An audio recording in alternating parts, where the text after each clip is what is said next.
오늘 이 시간에는 여러분들이 엘리트 딥스들의 관계에 대해서 너무 모르는 것들이 많은 것 같습니다. 그들이 보유한 금융기관이나 또한 그들의 하수인에 대해서 그 관계를 너무나도 모르고 있다는 것이죠. 그래서 이것에 대해서 한번 깊게 말씀드리려고 하는데, 아마 이 관계들을 이해하고 앞으로 일어날 세상과 경제를 바라보시게 된다면은 무엇보다 신세계 질서의 은밀한 존재들에 대해서 좀 더 깊고 명확하게 바라볼 수 있는 눈도 동시에 가지게 될 것입니다.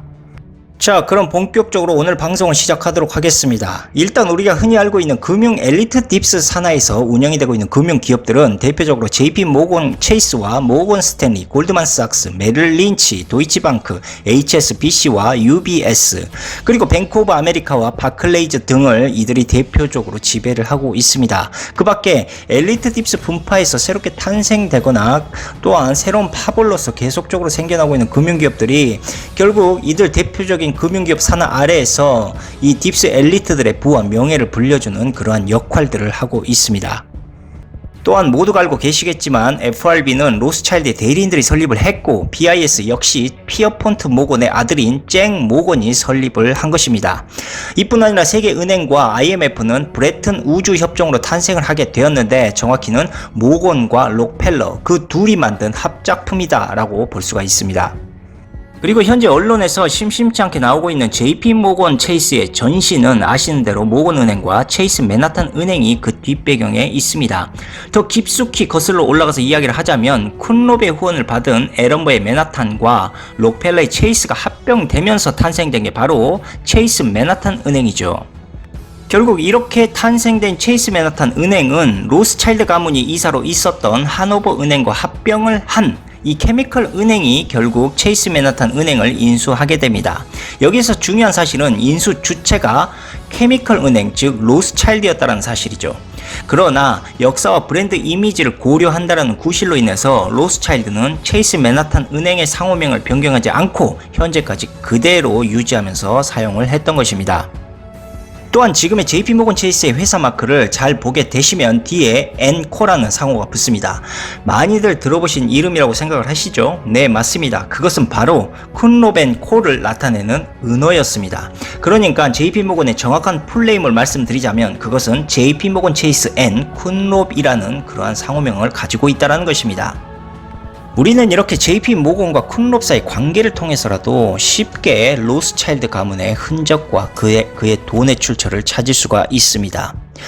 이뿐 아니라 시티은행도 로스차일드와 록펠러, 모건 세 그룹이 합쳐져서 만든 은행이고, 골드만삭스 역시도 로스차일드가의 투자은행으로서 골드만삭스 컨소시엄의 정점에는 로스차일드가가 항상 숨어 있었습니다.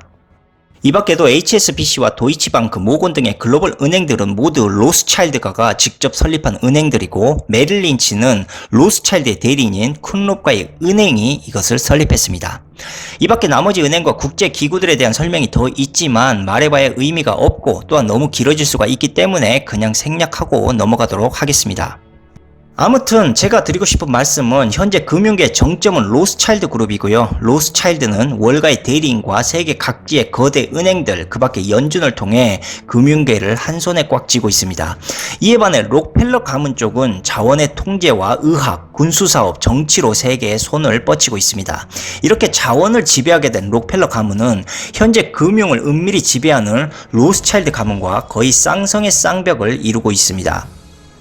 록펠러의 대표적인 기업을 말씀드리자면 일단 엑슨모빌과 공룡푸드 회사인 카길, 그리고 글로벌 거대 건설 기업이랄 수 있는 벡텔을 그 예로 들 수가 있습니다. 이렇듯 록펠러 그룹은 식량과 건설업, 석유, 의학산업, 밀리터리, 군수산업에 이르기까지 인류에 지대한 영향을 끼치는 모든 분야를 장악하고 있고, 이러한 인프라를 통해 전쟁은 물론 세이브 더 칠드런과 유니세프 같은 자선 사업에까지 그 영향력을 뻗치고 있습니다. 이 밖에도 록펠러는 유대인들의 대표적인 분파를 할 수 있는 세파르딤과 아슈케나즘의 세력에 등을 업고 있고, 이것을 통해 미국 정치를 좌지우지 장악하고 있다라는 점, 이것이 현재로서 록펠러의 가장 큰 힘으로 작용을 하고 있다라는 것입니다. 그리고 록펠러는 삼각위원회와 미 외교협회 등을 직접 설립했는데, 그것을 단순히 설립한 것뿐만 아니라 후원까지 했습니다. 이것을 통해서 록펠러는 미국의 엘리트 세력을 직접적으로 응집시키고 또한 리드해 나갈 수가 있었고, 현대 경제에 지대한 영향을 끼치고 있는 시카고 대학을 설립해서 이 엘리트들이 끊임없이 양산되도록 그 교육 분야까지 그들은 장악을 했습니다. 따라서 어느 면에서, 즉 다양한 분야의 면에서는 록펠러 그룹이 로스차일드의 금융 권력을 넘어서는 강력한 파워를 또한 가지고 있다고 볼 수도 있습니다.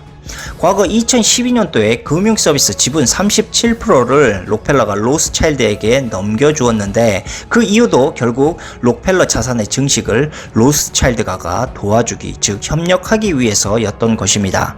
로스차일드가 왜 록펠러의 자산을 불려주었느냐? 그 이유는 매우 간단합니다. 그들의 양대 산맥이 서로 유지되어야 하기 때문이죠. 단순히 금융 하나만으로 세계를 지배한다는 것은 불가능합니다. 결국 로스차일드도 자신들이 가지지 못한 부분을 록펠러가 유지해주길 바라는 그러한 이유 때문이었던 것이죠.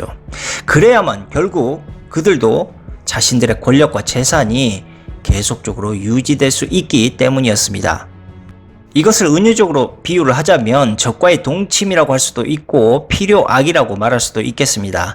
분명 서로가 불편하고 앙숙적인 관계이긴 하지만 악어와 악어 새처럼 공생을 해야만 하는 그러한 구조가 되어버린 것이죠.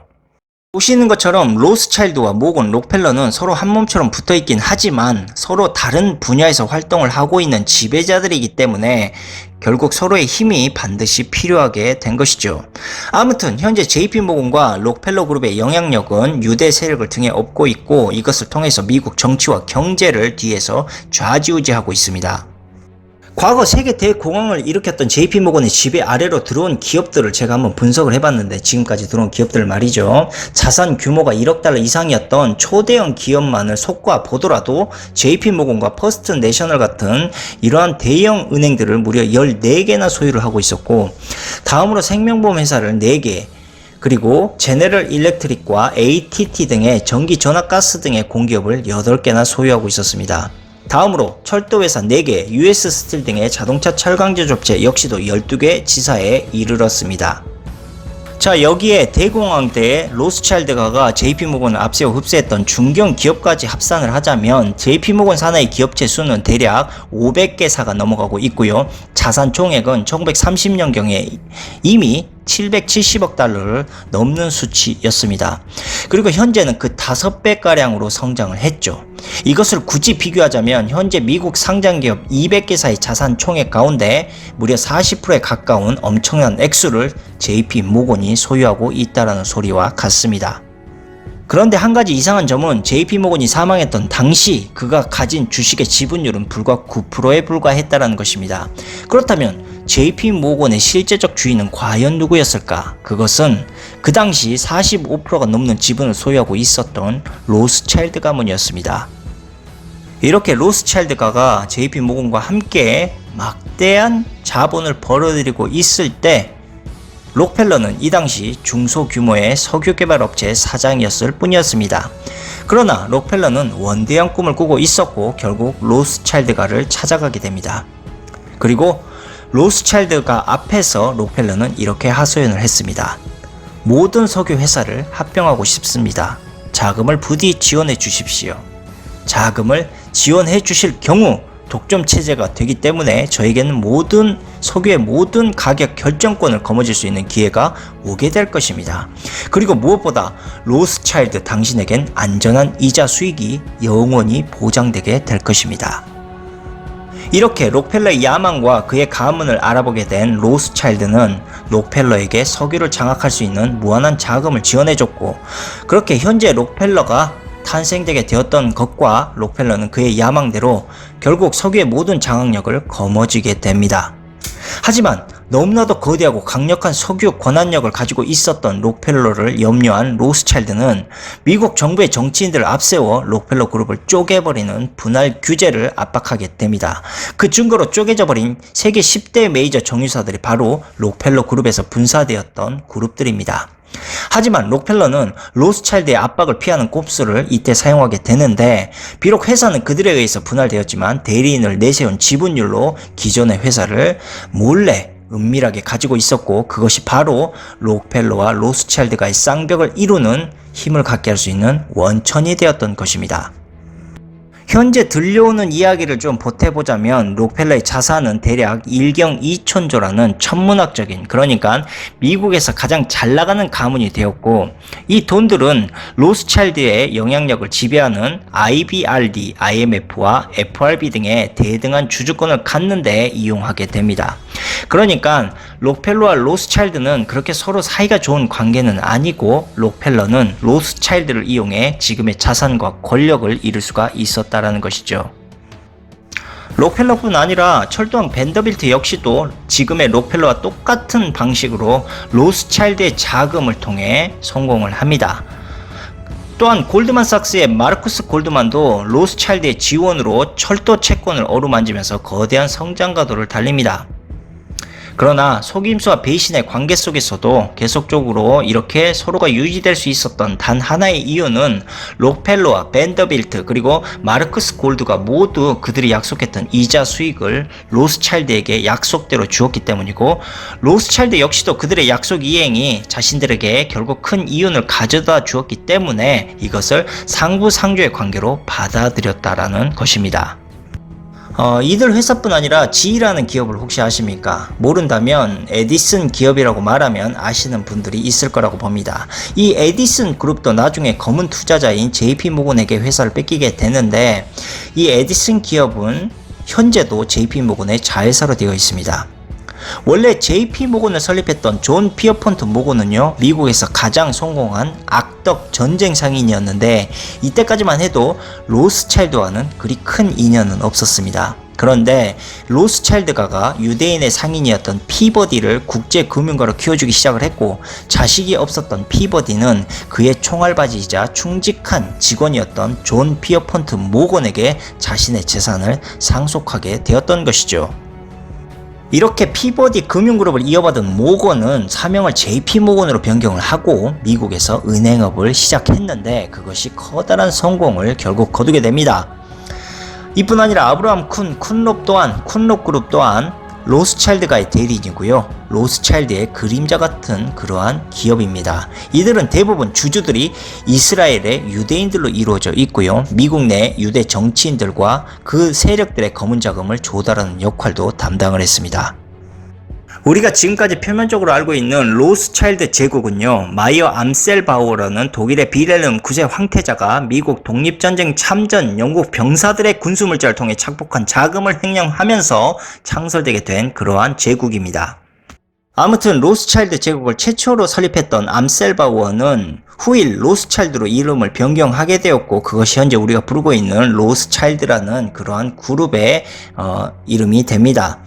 그리고 그의 아들 네이선은 이 돈을 통해서 런던에 회사를 세우기 시작하면서 결국 로스차일드 은행을 최초로 설립하게 되고, 그 지점들을 파리와 빈, 베를린, 나폴리에 세웁니다.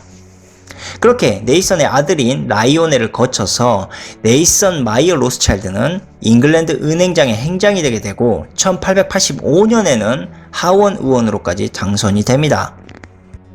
참고로 네이선 마이어는요, 엘리트들의 모임인 원탁 회의의 회원이기도 했는데, 당시 재무장관으로 즉임되었던 윈스턴 처칠의 아버지인 랜돌프 처칠 역시도 원탁 회의를 통해서 로스차일드 가문의 지원을 받았습니다. 그리고 훗날 윈스턴 처칠 역시도 총리로 발탁될 때 로스차일드가의 많은 도움을 받기도 했습니다. 모건 제국의 설립에서도 로스차일드가가 막강한 영향력을 행사했습니다. 모건은 런던의 조지 피버드 주식회사를 모태로 1864년에 설립이 되었고, 피버디가 사망한 후에 JS 모건 주식회사로 이름이 바뀌었습니다. 참고로 피버디는 로스차일드가의 신망 있는 대리인이었고요. JS 모건 아들, 즉 존 피어폰트 모건이 유대인 피버디의 경영권을 물려받으면서 현재 JP 모건이라는 이름으로 변경이 되었던 것입니다. 여기에서 끝이 아니라 로스차일드가는 워버그 가문과도 깊은 관계를 맺고 있는데, 폴 워버그와 펠릭스 워버그는 현재 미국의 연방준비위원회 즉 FRB 체제를 확립하는데 지대한 영향을 주었고요. 현재 그들의 형제인 맥스 워버그는 독일 지사를 운영을 하고 있습니다. 다음으로 가장 크게 성장했던 록펠러 제국 역시도 로스차일드가의 자금으로 모든 석유 그룹을 인수합병했고 1853년 존 디 록펠러가 설립했던 스탠다드 오일은 록펠러 제국의 기초를 이루는데 가장 큰 공헌을 했고 또한 미국이 전쟁의 승전을 가져올 수 있도록 원유를 조작함으로 인해서 가장 로스차일드가의 가장 큰 이익을 안겨주었던 그러한 중간다리 역할을 하기도 했습니다. 이렇게 록펠러는 로스차일드 돈을 이용해서 석유를 장악하고 또한 전쟁을 통해서 슬슬 우생학에 대한 연구 실험으로 눈을 돌리기 시작을 했습니다. 왜였냐? 유대인들이 우생학에 대해서 매우 깊은 관심을 보였기 때문에 그들의 힘을 그리고 그들의 관심을 끌기 위해서는 우생학을 연구할 수밖에 없었던 것입니다. 그렇게 이어지던 우생학 실험은 결국 J.D. 록펠러 3세까지 이어지게 되고 전 세계에 감당할 수 없을 정도로 늘어나는 인구를 효과적으로 관리하기 위함이다 라는 목적으로 1952년 인구위원회를 설립하게 됩니다. 그리고 미국 인구 성장률을 0으로 유지하는 운동을 뒤에서 후원해 오게 되는데 주로 중동과 후진국의 전쟁과 경제 마지막으로 자원 통제를 이용해서 인구 증가를 암묵적으로 컨트롤해 왔던 것입니다. 결국 록펠러가의 이런 수상한 움직임들은 결국 인구를 축소하려는 것 아니냐, 또한 인구에 대한 너무 감당할 수 없을 정도로 늘어나는 인구에 대한 부분을 저들이 통제하려는 것 아니냐라는 사람들의 의심을 받게 됐고 그것이 현재까지 이렇게 음모론적으로 흘러나오고 있는 것입니다. 그런데 이것이 실제로 음모론이 아닌 1972년 로렌스 록펠러가 닉슨 전 대통령에 의해서 인구 증가에 관련된 국가위원회 위원장으로 임명되기 시작하고 또한 실제로 국가 정책에 반영되기 시작하면서 이게 음모론이 아닌 현실이었다라는 것이 드러나게 됐던 것이죠. 하지만 시간은 흘러가게 되고 결국 워터게이트 사건으로 닉슨은 물러나게 됩니다. 그 뒤에 포드 대통령이 취임하기 시작하면서 넬슨 앤드리치는 그 기회를 틈타 부통령으로 승진하게 됩니다. 이 당시 넬슨 앤드리치 록펠러는 미국 외교협회 회원이자 UN 창설 미국 대표단이기도 했습니다.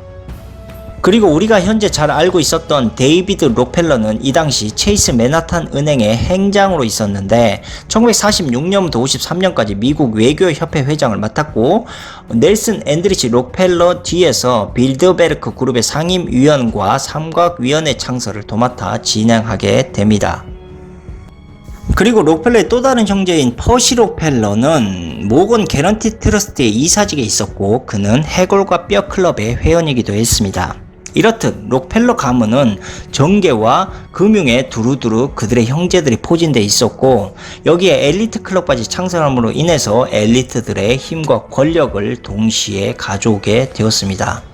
그리고 이 힘을 통해 뉴욕에 소유하고 있었던 자신들의 대지를 국제연합본부에 기증을 했는데 그 인근의 땅을 사들이고 그것을 통해서 막대한 차익을 벌어들이는 그러한 상황도 이들이 계획도 추진을 했습니다. 자, 그렇게 록펠러가 기증했던 국제연합본부를 직간접적으로 운영했던 자가 우리가 현재 알고 있던 약관 31세의 헨리 키신저였습니다. 신세계 질서를 앞장서고 있는 헨리 키신저 역시도 미국 외교협회와 빌더베르크 그룹의 지도자이고요. 키신저 사업단을 영국의 정치인인 게링턴과 함께 운영을 하고 있었습니다. 헨리 키신저는 과거부터 체이스 맨하탄 은행과 록펠러 재단의 직접적인 관계가 있었고 닉슨 행정부에서는 록펠러의 힘으로 이용해서 국무장관과 국가안보보좌관까지 맡게 됩니다. 이후 키신저는 록펠러의 전쟁 자금을 이용해서 베트남 전쟁을 촉발시킨 명분을 만들어내기도 했고 이집트, 시리아, 이스라엘 사이에서 벌어진 욤키프르 전쟁 발발에도 직접적인 영향을 준 인물이기도 합니다. 이렇게 모든 전쟁을 발발시키는 악영향을 주었음에도 불구하고 결국 나토 평화 유지 명분을 제공한 공로로 오히려 1973년에 노벨 평화상을 받게 됩니다. 이후에 2차 세계대전에 따른 평화의 명분을 시작으로 록펠러는 나토의 영향력을 키우면서 세계 경제와 국가를 엘리트들이 본격적으로 통제하기 위해 IMF와 BIS, 또한 CIA, IBRD, ECB, CFR, 피마, FEMA, WHO 등 이러한 기관들을 새롭게 설립하거나 그 힘을 강하기 시작을 합니다. 결국 이 같은 행위는 로스차일드와 록펠러의 자산과 권력을 대중들로부터 자연히 분리시키면서 그들만의 군대와 자본의 힘을 넓히기 넓히기 위한 그러한 유용한 도구의 카드로 사용을 하게 됩니다. 그렇게 2차 세계대전이 끝난 1947년 드디어 미 국방부가 창설하게 되고 싱크탱크라는 프로젝트를 은밀히 국방부가 진행하게 되는데 2차 세계대전 당시 IBM은 록펠러와 로스차일드가가 일으켰던 2차 세계대전을 통해 사람을 효과적으로 통제할 수 있는 이른바 바코드 시스템을 독일의 아우슈비츠 수용소를 통해 노골적으로 포로들을 통제하기 시작을 했고 히틀러는 AT&T의 통신 장비들을 이용해 전쟁 정보를 서로 주고받고 있었습니다. 아무튼 히틀러가 운영했던 아우슈비츠에 IBM의 바코드 컴퓨터가 사용되었다라는 것만 보더라도 히틀러를 주축으로 일어났던 이상한 2차 세계대전의 전쟁은 결국 이익에 눈먼 미국 기업과 권력자들이 온통 뒤죽박죽 되어서 적과 아군을 분간할 수 없는 상황이었다라는 것을 보여주고 있는 것이고, 이것은 결국 2차 세계대전 전쟁 자체를 의심할 수밖에 없는 가장 큰 증거 중 하나라고 볼 수가 있습니다. 아니, 생각을 해보자면 어떻게 독일이 적국인 미국 기업, 그것도 다름 아닌 IBM의 컴퓨터를 이용해서 자신들의 포로를 관리할 생각을 할 수가 있었단 말입니까? 그리고 IBM은 정확히 자신들이 아우슈비츠 인구 통제 테스트를 통해 얻은 경험을 이용해서 인구 통제 프로그램과 컴퓨터 개발 사업을 본격적으로 촉진하기 시작했다라는 것. 또한 CIA와 미 국방부는 전쟁 포로들처럼 대중들에게 이러한 시스템이 자연히 확산되기를 계획하고 있었다라는 것. 그리고 지금의 스마트폰이 그렇게 흘러나왔다라는 것. 또한 우연인지 모르겠지만 이 당시 갑자기 유성처럼 두각이 되기 시작했던 인물이 하나 튀어나오게 되는데, 그것이 바로 우리가 모두가 알고 있는 빌 게이츠라는 인물이었습니다. 지금의 빌 게이츠가 MS를 설립할 수 있었던 가장 큰 힘은, 원동력은 미 국방부의 컴퓨터 개발 프로젝트와 IBM의 자금이었습니다. 이것을 통해서 지금의 MS가 설립될 수 있었다는 것이죠. 원래 MS는 베이직을 납품하는 조그마한 중소기업 업체에 불과했습니다. 그리고 이 당시 컴퓨터는 귀했고 그다지 사용할 곳도 많지 않았기 때문에 대기업도 불과 몇 대 정도만 가지고 있을 정도로 매우 작은 소규모의 시장이었다는 것이죠. 그렇게 그렇게 수요가 적어서 수입이 간단간단하게 유지되고 있던 MS가 갑자기 PC도스를 무려 30만 달러, 우리나라 돈으로 현재 100억 원의 돈을 들여서 매입을 하게 됩니다. 여기에서 매우 궁금한 점이 하나 생겨납니다. 도대체 수익이 간단간단했던 빌이 그 엄청난 돈을 어디에서 어떻게 마련해서 100억이란 돈을 가지고 PC도스를 매입할 수가 있었던 것일까요? 그리고 IBM은 어떻게 빌의 PC도스를 매입한 그 시점에 정확히 찾아와서 OS OEM 계약을 했던 것일까요? 온통 이해가 되지 않는 상황과 기적과 같은 타이밍이 지금의 MS-DOS의 성공 신화였던 것이고, 이러한 의문을 해소할 수 있는 그 어떠한 정보도 나와 있지 않습니다. 단순하게 자기 사업 하나 건설하기도 힘들었던 빌이 출처를 전혀 알 수 없는 100억 원의 돈을 이용해서 PC 운영체제 부분을 인수했다라는 것과 IBM이 정확한 타이밍에 나타나 빌 게이츠와 계약했다라는 것뿐 그 이상과 이하 그 어디에도 그 이상의 정보는 나오고 있지 않습니다. 그러나 추적을 해본 결과 거기엔 다 그만한 이유가 있었습니다. 빌의 아버지는 유대인을 광적으로 추종을 했고 유대인의 자본으로 움직이는 거대 로펌 대표였고요. 엄마는 로스차일드 영향력 아래에 움직이는 거대 자본은행가의 딸이었습니다. 아무튼 이렇게 빌은 MS를 은퇴하면서 갑자기 자선단체를 세우기 시작합니다. 이 자선단체 뒤에서 록펠러 재단이 후원을 하고 있었고, 록펠러 재단은 2차 세계대전에 그 계획을 가지고 있었던 우생학 연구에 빌의 힘을 실어주기 시작합니다. 그리고 지금까지 빌이 한 업적은 글로벌 제약회사들을 이용한 예방주사 개발과 몬산토의 주요 주주로 등극하면서 GM으로 퍼뜨리는 게 그가 이룬 업적의 전부였습니다. 그렇게 예방주사를 아프리카 어린이에게 맞춘 후 많은 아프리카 어린이가 죽거나 후유증을 앓게 되었고, 이것은 현재까지 여전히 소송 중에 있습니다. 우리가 여기서 분명히 깨달아야 할 점은 로스차일드는 유대계 광신도들이었고요. 유대인 가문이나 그 추종자들을 적극 지원했으면 물론 그 영향력이 현재까지 미치고 있다는 것입니다. 그러니까 여러분들이 혹시 빌이나 일론 머스크처럼 부자가 되고 싶다면 유대 가문과 그들 종교를 추종하거나 편승을 하셔야 됩니다. 소프트뱅크 손정희도 그렇게 부자가 되었습니다. 손정희는 그렇지 않고서는 절대 그들처럼 성공할 수 없다는 것을 이미 깨닫고 있었고, 유대인을 추종하고 만나기 위해서 미국에 건너가 유학생활을 했던 것이지 그들의 교육을 배우기 위해서 갔던 것이 결코 아닙니다. 자, 다음으로 우리가 잘 알고 있는 조지 소로스 역시도 로스차일드의 대변인입니다. 하지만 언론에서는 이 같은 사실을 숨긴 채 조지 소로스를 독보적인 면만을 부각시키면서 금융 천재로 묘사하고 있죠. 여기에 그에 관한 이야기는 전설적인 색채까지 더해져서 대중들에게 신비한 존재로 군림하기까지 하고 있습니다. 자, 그렇다면 금융가의 거장인 소로스는 금융 해커 천재답게 과연 혼자 힘으로 잉글랜드 은행에 도전을 하고 독일 마르크화를 주무르면서 아시아 금융시장을 휩쓸 수가 있었던 것일까요? 그런 황당한 신화는 그들이 만든 책과 미디어에 세뇌당한 단순한 사람들이나 믿을 것이라고 저는 생각을 합니다. 과거 조지 소로스는 세계 금융시장을 전염병적으로 휩쓸었던 퀀텀 펀드를 만들어서 카리브해에 있는 조세 도피처 퀴라소 섬을 이용해 엘리트 투자자들과 자신 출처를 모두 은닉할 수가 있었습니다. 참고로 퀴라소 섬은 국제적으로 각광받고 있는 마약 거래상들의 검은돈 세탁으로도 유명한 곳인데 바티칸 은행 역시도 이 검은돈을 이 섬에 은닉해서 이용하기도 했습니다. 이 당시에 미국 증권법에 따르자면 헤지펀드 전문 투자자는 99명 이하의 미국인만 가능하도록 제한을 시켜 놓았기 때문에 소로스는 퀀텀펀드 자금 은닉에 99명의 슈퍼급 부호들을 모두 미국인으로 채우려고 갖은 고심을 했습니다. 그 증거로 소로스의 퀀텀펀드 이사의 명단만 보더라도 그 대담함을 짐작할 수가 있습니다. 그 명단을 제가 조금 말씀드려 보자면 리처드 카츠, 그는 런던 로스차일드 은행의 이사이자 로스차일드 가문의 이탈리아 밀라노 총재입니다. 다음으로 닐스 타우버, 그는 런던 은행 그룹 세인트 제임스 플레이스 캐피털의 CEO이며 이 캐피털 주요 운영자는 바로 로스차일드 가문입니다. 다음으로 윌리엄 로드레그 모그, 이 사람 역시도 로스차일드 가문이 마쿠에 있고요. 세인트 제임스 플레이스 캐피털의 경영자이기도 합니다.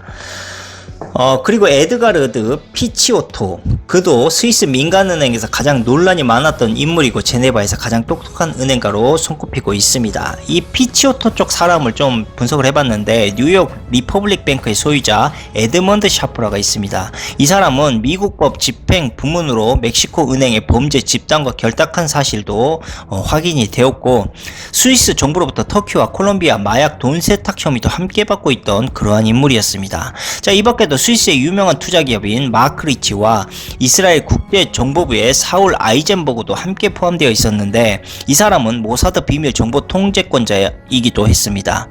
이처럼 소로스는 로스차일드 그룹과 그들 산하의 인물들의 유착 관계에 깊이 연루가 되어 있었고 그들의 돈을 따돌리거나 횡령하는 그러한 돈의 은닉처를 만들어냈던 인물입니다. 사실 로스차일드 가문의 재산이 얼마나 되는지 아무도 알지 못합니다. 그러나 세계인의 눈길이 그들의 마스코트인 빌 게이츠나 주식 귀재 워렌 버핏의 재산에만 관심을 기울이고 있을 때 로스차일드를 비롯한 국제 금융 재벌들은 그 뒤에서 어마어마한 재산을 대중들 몰래 스위스 은행이나 카리브해의 퀀텀펀드 같은 요괴 펀드를 이용해서 넣어두고 자산을 불법적으로 은닉해서 불려나갔던 것입니다. 또한 소로스와 미국 엘리트 그룹과의 관계도 매우 깊습니다. 소로스는 미국의 유명한 방위산업 투자업체를 할 수 있는 칼라일 그룹에 1억 달러의 개인 자금을 투입하기도 했고 소로스가 투자했던 칼라일 그룹은 부시 대통령과 전 재무장관 제임스 베이커 등의 중량급 인사가 포진되어 있던 그러한 기업이었습니다. 이 밖에도 1980년대 브레진스키의 전 재무장관 매들린 올브라이트 같은 미국 정계 요인과 민주주의 재단을 설립하기 시작했는데 실제적으로 이 재단은 중앙정보국 즉 CIA와 개인 자본의 합자로 세워진 것이었습니다. 이렇듯 소로스는 국제 금융재벌들의 코치를 받아서 1990년대부터 세계 금융시장에서 돌풍을 일으켰고 이것은 모두 의도된 것이었습니다. 소로스의 굵직한 행동마다 일부 여론은 부풀리기 작전을 펼쳤고 그의 유명세를 이용해 돈을 은닉하면서 그것을 다시 실물 가치로 바꿔가면서 폭리를 취했던 국제 금융재벌들의 중대한 전략적 의도가 녹아 있었던 것이죠. 결국 조지 소로스의 핵심 역할은 세계 각국의 경제를 달러로 유지하면서 가치가 퇴색될 수밖에 없다는 사실을 인지시켜주는 것과 자신들이 만든 화폐 종말을 스스로 준비하는 그러한 단계를 이 조지 소로스가 추진해 나갔던 것입니다. 그렇게 함으로 인해서 새로운 화폐 출현을 만들고 디지털 화폐 추적 시스템을 대비하기 위해서 조지 소로스는 퀀텀 펀드 같은 이러한 요괴 펀드를 이용해서 엘리트 자산의 은닉 도피처를 만들어 두었던 것이고 엘리트들은 화폐가 아닌 실물 자산으로 그 가치를 서서히 바꾸어 놓았던 것입니다. 이미 월가와 영국은 영란은행과 연준을 추측으로 하는 새로운 세계화폐 준비 작업에 완성 단계에 이르고 있고요. 그렇게 탄생되고 있는 것이 지금의 중앙은행의 디지털 화폐인 것인데, 자, 이것이 이제 새로운 시스템으로 자리매김하게 된다는 것이죠. 자, 이렇듯 디지털 화폐는 매우 오래전부터 계획되어 온 일이었고요. 비트코인 출현 역시 모두가 계획된 것이었습니다.